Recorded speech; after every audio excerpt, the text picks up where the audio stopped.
যুক্তরাষ্ট্রের নতুন মাইলফলক স্পর্শ করলেন মেসি। টানা দ্বিতীয়বারের মতো যুক্তরাষ্ট্রের মেজর লিগ সকারে MLS-এ মোস্ট ভ্যালুয়েবল প্লেয়ার বা MVP পুরস্কার জিতে ইতিহাস গড়লেন ফুটবল মহাতারকা লিওনেল মেসি। ইন্টার মায়ামিকে শিরোপা জেতাতে গুরুত্বপূর্ণ ভূমিকা রাখা এবং লিগে সর্বোচ্চ গোলদাতা হিসাবে মৌসুম শেষ করার সুবাদেই এ সম্মান ছিনিয়ে নেন তিনি।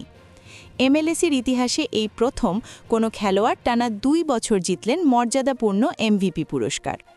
1997 ও 2003 সালে প্রেকির পর দ্বিতীয় খেলোয়াড় হিসাবে 2 বার MVP জিতলেন 38 বছর বয়সী মেসি। চলতি মৌসুমে তিনি করেন 29 গোল ও 19টি অ্যাসিস্ট, যা তাকে এনে দেয় MLS গোল্ডেন বুট। একই সঙ্গে লিগের নিয়মিত মরশুমে সর্বোচ্চ গোল ও সর্বোচ্চ অ্যাসিস্ট দাতা হওয়ার বিরল কীর্তিতেও নাম লেখান তিনি। 2015 সালে টরন্টোর সেবাস্টিয়ান জিওভিনকর পর এবার মেসি। ইন্টার মায়ামির সঙ্গে আরও 3 বছরের জন্য চুক্তি নবায়ন করেছেন আর্জেন্টাইন সুপারস্টার। প্লে অফেও ছিলেন সমান উজ্জ্বল। 6 গোল ও 9 অ্যাসিস্ট করে দলকে নিয়ে যান MLS কাপের ফাইনালে।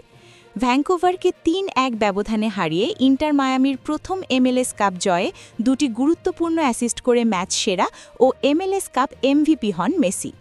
দিন দিন সমৃদ্ধ হচ্ছে মেসির ব্যক্তিগত পুরস্কারের ঝুলিও।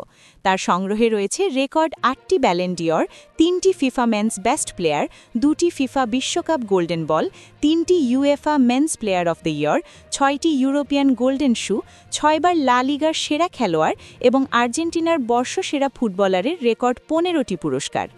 MLS-এ নতুন ইতিহাস গড়ে আরেকটি মাইলফলক ছুঁয়ে দিলেন আধুনিক ফুটবলের প্রাণপুরুষ লিওনেল মেসি।